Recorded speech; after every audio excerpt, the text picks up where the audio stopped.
Financially literate होने के बाद भी ऐसी 5 रीजंस होंगे जिसकी वजह से लोग अपने एसेट्स कलम को बिल्ड नहीं कर पाएंगे। वो 5 रीजंस है fear, cynicism, laziness, bad habit और एरोगेंस। तो इन ऑब्स्टेकल्स को दूर कैसे करें? Number 1, overcoming fear. ऑथर कहते हैं, मैं कभी भी ऐसे लोगों से नहीं मिला जो पैसा खोना पसंद करता है, और मैं कभी भी ऐसे अमीर लोगों से भी नहीं मिला जिन्होंने पैसा ना खोया हो। लेकिन मैं बहुत से गरीब लोगों से मिला हूँ जिन्होंने कभी भी एक भी पैसा नहीं गवाया है। पैसा खोने का डर तो सभी में होता है, अमीर लोगों में भी है। ये डर होना प्रॉब्लम नहीं है, प्रॉब्लम ये है आप अपने डर को कैसे हैंडल करते हैं, आप अपने हार को कैसे हैंडल करते हैं, अपने फेलियर को कैसे हैंडल करते हैं। और यही डिफरेंस अमीर लोगों को गरीब लोगों से अलग बनाता है। पैसों के मामले में डरना बुरी बात नहीं, तब भी आप अमीर बन सकते हैं। हम सभी किसी न किसी चीज में हीरो है और किसी चीज में डरपोक होते हैं। इस बारे में रिच डैड कहते हैं, अगर आप रिस्क लेने से डरते हैं तो आपको कम उम्र में शुरू करना चाहिए। अगर आप कम उम्र में शुरू करते हो तो आपके लिए अमीर बनना आसान होगा।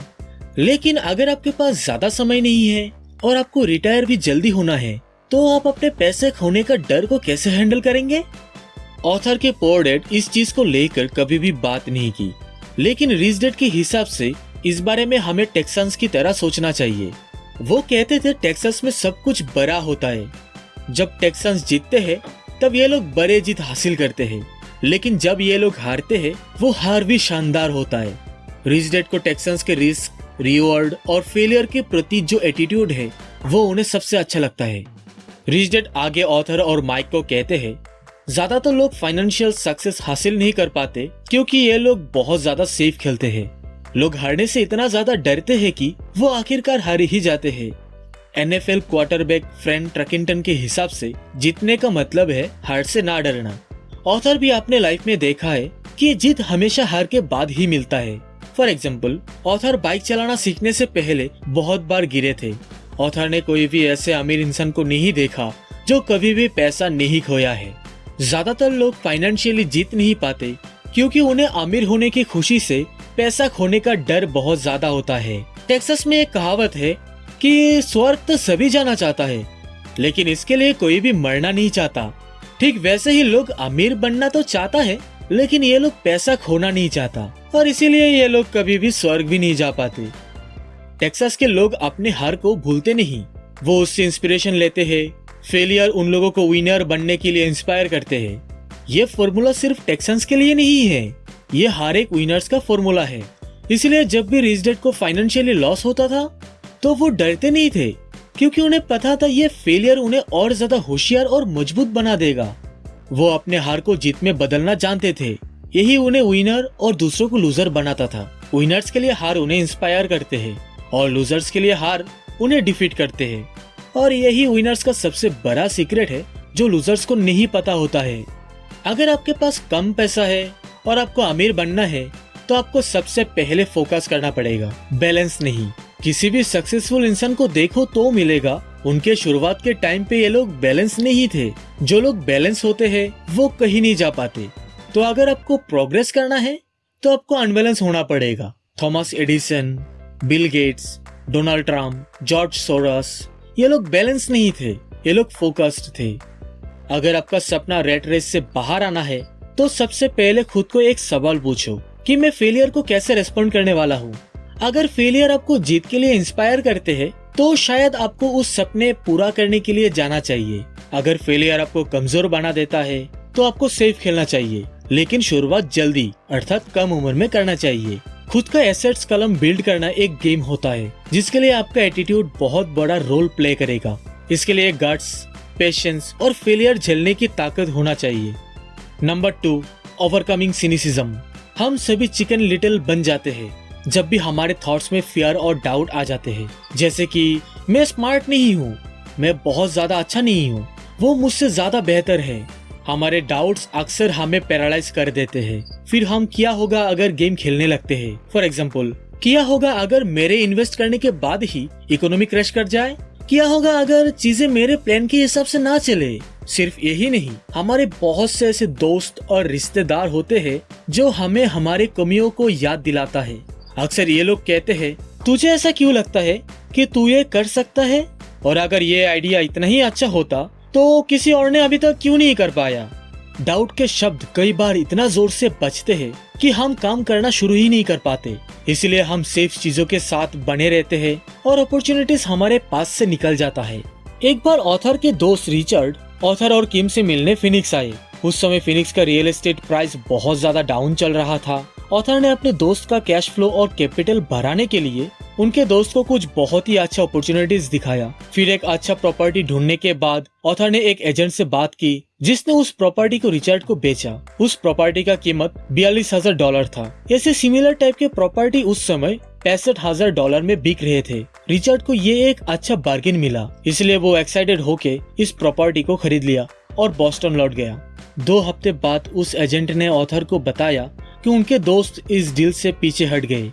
जब ऑथर ने रिचर्ड को कॉल करके पूछा क्यों वो इस डील से बाहर आ गया, तब रिचर्ड ने बोला कि वो अपने पड़ोसी के साथ इस डील को लेके बात की और उसके पड़ोसी को लगता है ये एक खराब डील था और उसने इस डील के लिए बहुत ज्यादा पैसा दे दिया। फिर ऑथर ने उससे कहा, क्या तुम्हारा पड़ोसी भी एक इन्वेस्टर है? तब उसने कहा नहीं। फिर ऑथर ने रिचर्ड को कहा, अगर तुम्हारे पड़ोसी इन्वेस्टर नहीं है तो क्यों तुम उसकी बात माने। ये सुनने के बाद रिचर्ड डिफेंसिव हो गया और कहा वो थोड़ा सा और देखना चाहता है। कुछ सालों बाद फिनिक्स का रियल एस्टेट मार्केट ऊपर उठने लगा और उस प्रॉपर्टी का कीमत $95,000 हो गया। रिचर्ड के अंदर भी उस टाइम पे डाउट आ गया था, इसलिए वो इतने अच्छे डील को पकड़ नहीं पाए। ऑथर के हिसाब से ज्यादातर लोग अपने डाउट और सिनिसिज्म की वजह से ही गरीब होते हैं।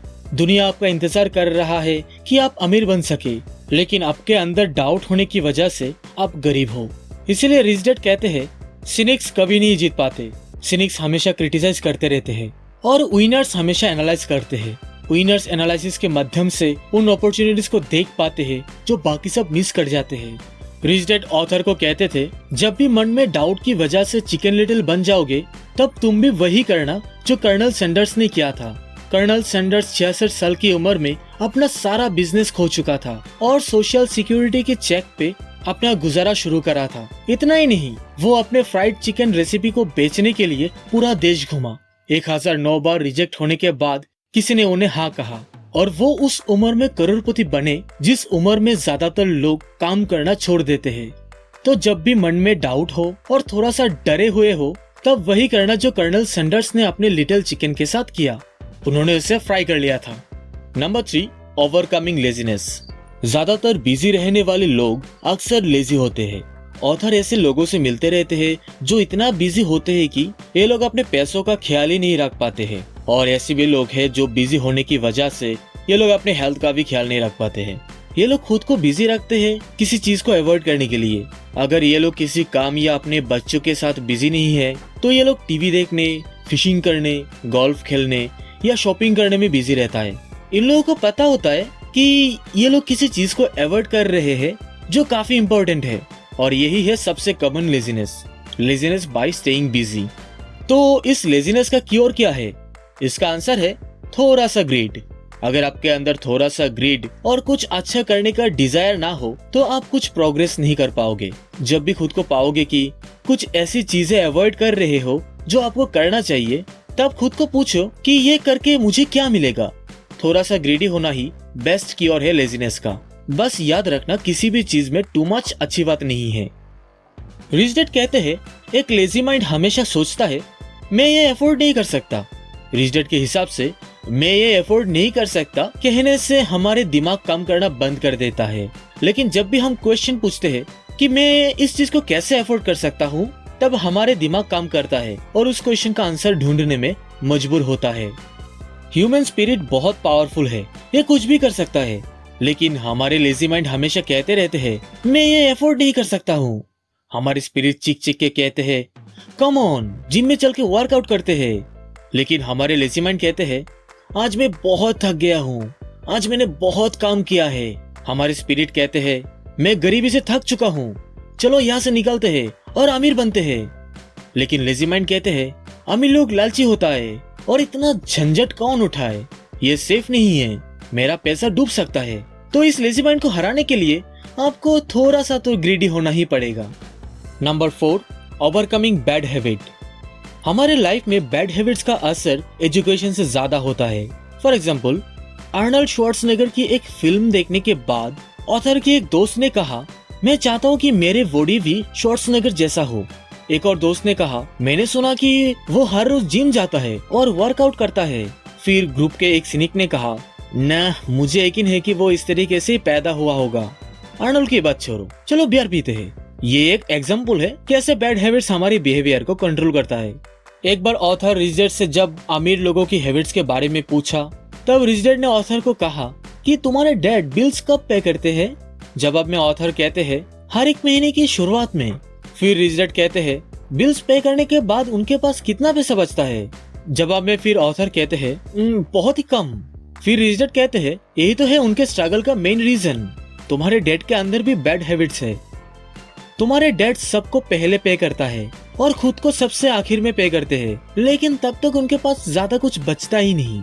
ये सुनने के बाद ऑथर रिच डैड से कहते हैं, क्या आप ये कहना चाहते हो कि उन्हें अपने बिल्स पे नहीं करना चाहिए? जवाब में रिच डैड कहते हैं, ऐसा नहीं, मैं भी समय पर ही अपने बिल्स चुकाता हूँ, पर मैं गवर्नमेंट को पे करने से पहले खुद को पे करता हूँ।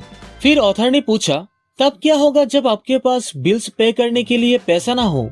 फिर रिच डैड कहते हैं, मैं फिर भी खुद को ही सबसे पहले पे करता, क्योंकि मेरे लिए गवर्नमेंट से ज्यादा मेरा एसेट कॉलम इम्पोर्टेंट है।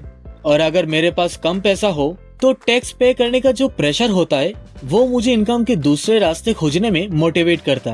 इसी प्रेशर की वजह से मैं और ज्यादा कड़ी मेहनत करता और सोचने पे मजबूर हो जाता, जिस वजह से मैं पैसों के मामले में और ज्यादा स्मार्ट हो जाता।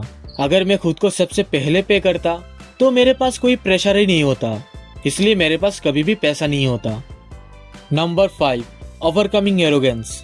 ऑथर कहते हैं, जो चीज मुझे पता है उसकी वजह से मैं पैसा कमाता हूँ, लेकिन जो चीज मुझे पता नहीं होता है उसकी वजह से मुझे पैसा गंवाना पड़ता है। जितनी भी बार ऑथर ने अहंकार किया है उतनी ही बार उन्होंने पैसा खोया है, क्योंकि अहंकार में डूबे हुए व्यक्ति को हमेशा लगता है कि जो चीज वो नहीं जानते हैं वो चीज इम्पोर्टेंट नहीं है, और ज्यादातर लोग अपने अहंकार से अपने इग्नोरेंस को छुपाते हैं। तो अगर आप किसी सब्जेक्ट के बारे में अनजान हो तो आप उस फील्ड में किसी एक्सपर्ट को ढूंढकर या उस सब्जेक्ट में किसी अच्छी बुक पढ़कर खुद को एजुकेट करना शुरू करें। तो दोस्तों, ये था rich dad poor dad book की चैप्टर नंबर 7 समरी। मैं उम्मीद करता हूँ कि ये वीडियो आप लोगों को अच्छा लगा होगा। अगर अच्छा लगे तो इस वीडियो को लाइक करें, अपने दोस्तों के साथ इस वीडियो को शेयर करें, और अगर आपने अभी तक इस चैनल को सब्सक्राइब नहीं किया है तो सब्सक्राइब जरूर करें। तो मैं मिलूंगा अगली वीडियो में, तब तक के लिए बाय।